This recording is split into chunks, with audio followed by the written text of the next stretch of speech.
Okay, so this is a really simple recipe for something that's really yummy, actually, called veggie pizza. And in this case, it's going to be cauliflower as the crust.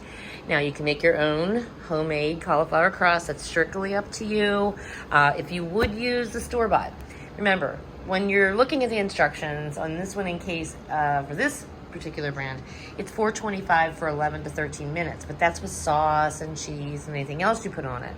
Since I'm just making just the crust, you want to kind of scale it back to maybe somewhere between 5 to 7 minutes, no more than 8, because otherwise it will get a little bit darker, but that's okay. It still can be used. I'm probably only making one. What else do you need? Well, it's so simple. First, you want to make your filling. Your filling is going to be about an 8-ounce package of cream cheese, about a 1/3 cup of cottage cheese, and about 3 to 4 ounces of some mayo. Then you want to cut down some and chop very fine. Try to get the florets, but of some cauliflower, some broccoli, and shave down. If you have a mandolin, shave down some carrot. People are like, wait, it's supposed to be keto. No, I didn't say keto. This is more of a low carb type thing. And you know what? Remember, we're not eating the whole carrot. This is all going to be mixed together in a bowl, all these veggies, and they're going to be sprinkled all over that veggie pizza. So you can have some carrot, and everything's in moderation too. Like I said, you're not eating a whole carrot. Once you have that on, then you're going to sprinkle on your favorite cheeses, whether you want to shred them yourself or you buy some store-bought. In this case, this is a cheddar Colby mix. It's kind of mixed up like a cheddar Colby. And that's strictly up to you as well. Let's get started. First things first, I'm letting my crust cool down. I just got them out of the oven. This here has been in the fridge. And you want this cold. When you mix together, you want to make sure it's softened cream cheese, your 1/3 cup of cottage cheese, your about 3 to 4 ounces of mayo. And once you mix it, put it in the fridge, cover it in some saran wrap, get it nice and cold. And that's going to be going onto the crust first. Make sure that your veggies are chopped real good. Mix thoroughly in a bowl, because then they'll go on top of the filling. Now, if you don't want to use cauliflower crust, I get it. That's fine. You can still make this and still have something healthy. Try thinking about like those crescent rolls by Pillsbury.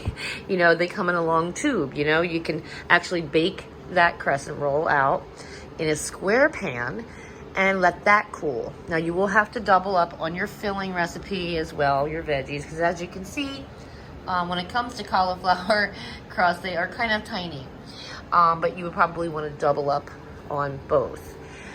So let's get started. What I want to do first is finish letting them cool. So I just got them out of the oven. I'm going to put this back in the fridge for a little bit until they're done cooling, and I'm going to mix these veggies up in that bowl. And once they're cooled, we can start assembling. Okay, on to the next step. And we just start layering it up. Okay. Now, I've got my cream cheese mixture filling on top. Now, when it comes to cauliflower crust, anybody who does eat it knows you have to understand it does get a little hard. Right now, obviously, the moisture from the cream cheese and cottage cheese and the olive oil, mayo, is going to hopefully get back in here to make it less crunchy crunch. But what you want to do is you definitely want to pull it to the edges. Okay, you want to pull it to the edges as much as you possibly can. And you want to have a plate, obviously, to put it on. That's pretty good, too. Because what you want to do now is you're going to just basically take all the veggies and you are going to cover this thing fully. If you run out, hey, you got other veggies. And you don't have to just stick to these three, the broccoli, the cauliflower, and carrots. You can definitely add in other veggies in here, preferably green. I've seen people dice tomato. That's strictly up to you. You could even throw a little fresh Parmesan in here if you'd like, or any type of Parmesan. You can have cheese. And if you're not on low carb and keto, again, you can do whatever you want with this. But yeah, you can definitely add more. So if this is not enough, I will just cut down some more veggies. I want to pack this on top of here. All right, so let's get this onto the top.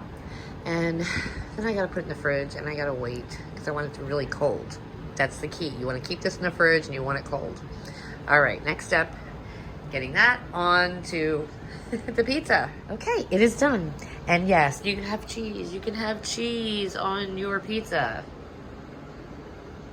Make sure when you put the filling on that you bring it to the edge, and when you put your veggies on, you also bring them to the edge because you want them to really stick on that filling. And then with your cheese, you know, as you can see, I do not hold back on the cheese. It is a pizza, for God's sake.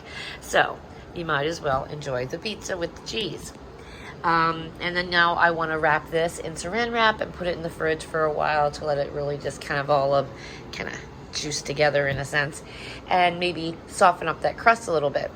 Then you can cut it down into the normal 8 slice, maybe 16, or say heck with it and just eat it yourself. It's up to you. Again, you don't have to use cauliflower, whether homemade, store-bought.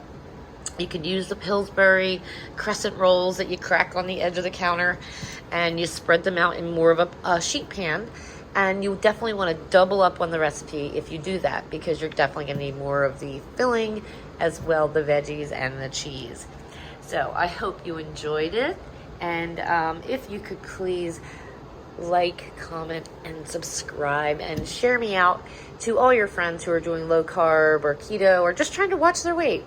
You know, or maybe they're just trying to find some different alternatives to all the holiday food we just had. I would really appreciate it. Please check out my other videos as well. There's a lot of low carb, keto friendly type recipes over there on my channel. Again, I really appreciate anybody subbing. Thank you again for the likes and also for the messages. Take care, and I look forward to the next video. I have more coming.